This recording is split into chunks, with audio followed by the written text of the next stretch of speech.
നിങ്ങളുടെ favourite shows ഇനി ഒരിക്കലും മിസ്സാവില്ല. ഇപ്പോൾ C5 കാണും നിങ്ങളുടെ ഫേവറേറ്റ് ഷോസ് തികച്ചും സൗജന്യമായി. നാളെ തന്നെ എനിക്ക് തിരിച്ചു കൊണ്ടുവരും.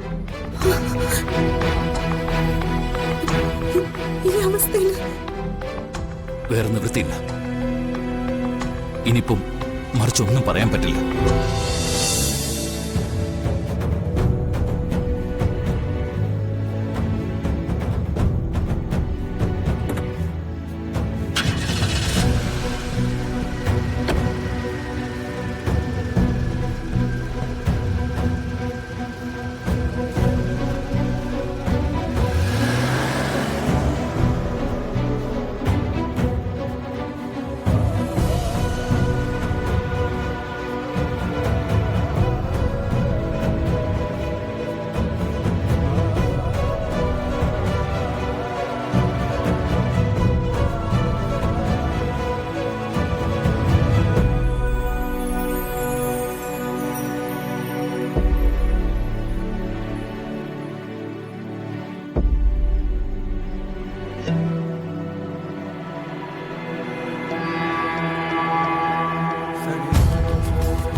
മുത്തശ്ശി, മുത്തശ്ശി.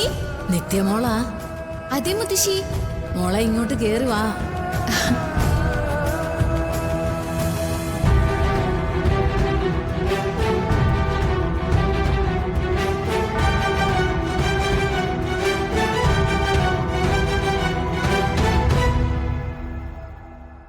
ഇതെന്ത് പറ്റി?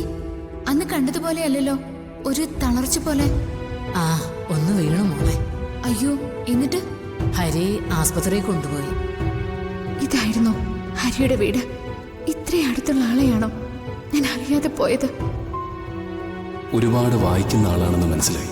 എഴുതിയ വരികളിൽ എഴുതാതെ പോയ കുറേ വാക്കുകൾ എനിക്ക് കാണാൻ പറ്റുന്നുണ്ട്. ഇനിയും ഒരുപാട് വായിക്കണം. വായന നമ്മളെ മറ്റൊരു ലോകത്തേക്ക് കൂട്ടിക്കൊണ്ടുപോകും. അവിടെ കാഴ്ചക്കാരായി നമ്മൾ മാത്രമേ ഉണ്ടാവൂ. ആകാശത്തിലെ മേഘത്തുണ്ടുകൾ പോലെ ഒട്ടും കനമില്ലാതെ നമുക്ക് ഒഴുകി നടക്കാം. മറുപടിക്കൊപ്പം ഞാൻ എഴുതിയ പുതിയൊരു കവിത കൂടി അയക്കുന്നു. സ്നേഹപൂർവം, ഹരി. ഇദ്ദേഹത്തോടാണോ ഞാൻ കത്തുകളിലൂടെ സംസാരിച്ചുകൊണ്ടിരുന്നത്?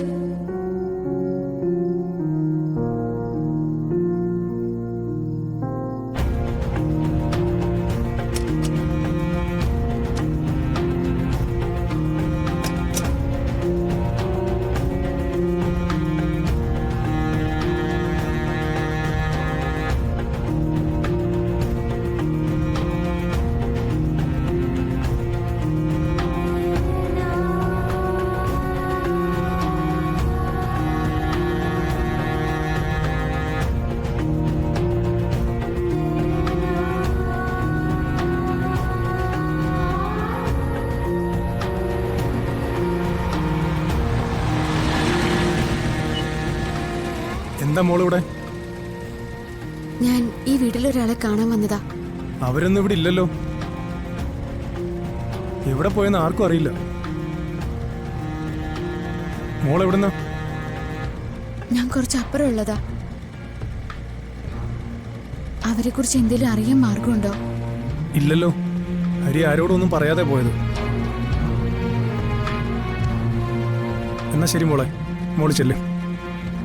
ശരി.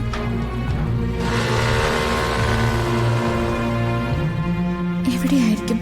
കത്തുകളിൽ എപ്പോഴും ഒറ്റയ്ക്ക് നടക്കുന്നതിനെ കുറിച്ച് പറഞ്ഞിട്ടുണ്ട്. എവിടെ പോയതാണാവോ?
സുജാതെ, മോനെ ചികിത്സിക്കണം.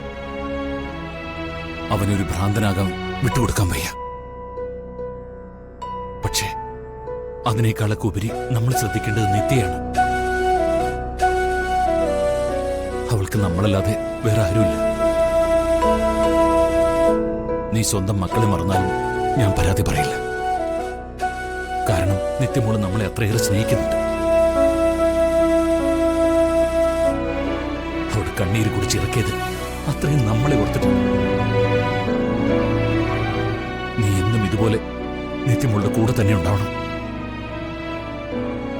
ഞാനവളെ കൈവിടില്ല രഘുവേട്ട. വിവാഹബന്ധത്തിലൂടെ മരുമകളായി വന്നു കയറിയ പെൺകുട്ടിയല്ല അവള്. എത്രയോ ജന്മം മുൻപ് ഞാനും അവളും തമ്മിൽ ഒരുമിച്ച് നടന്നതുപോലെ, എന്നും എന്റെ പ്രാണൻ തന്നെയായിരുന്നതുപോലെ. അവൾക്ക് വേണ്ടി ഞാൻ എന്തും ചെയ്യും. ആരെയും മറന്നുകളെ.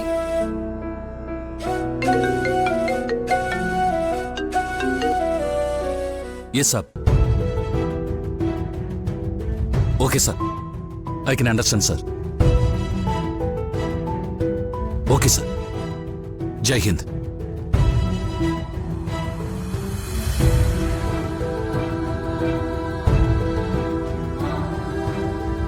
എന്തു പറ്റി?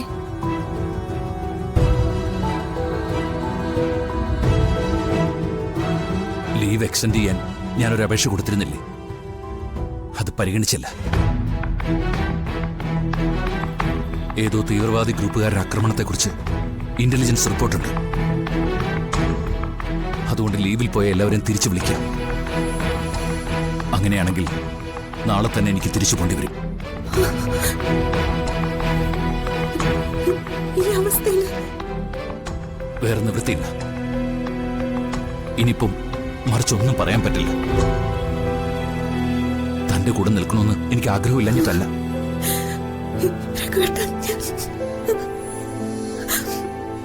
ഓരോ തവണ വന്ന് തിരിച്ചു പോകുമ്പോഴും ഞാൻ തന്നോട് പറയാറുള്ളത്, മക്കളുടെ കാര്യത്തിൽ എനിക്ക് പേടിയില്ല, താനല്ലേ വളർത്തുന്നതെന്നാണ്. പക്ഷേ ഇപ്പൊ ആദ്യമായിട്ട് എനിക്ക് പറയേണ്ടി വന്നിരിക്കുന്നു. താൻ സൂക്ഷിക്കണം സുജാതെ. ഡൗൺലോഡ് ചെയ്യൂ C5 ആപ്പ്. കാണൂ എല്ലാ എപ്പിസോഡുകളും സൗജന്യമായി.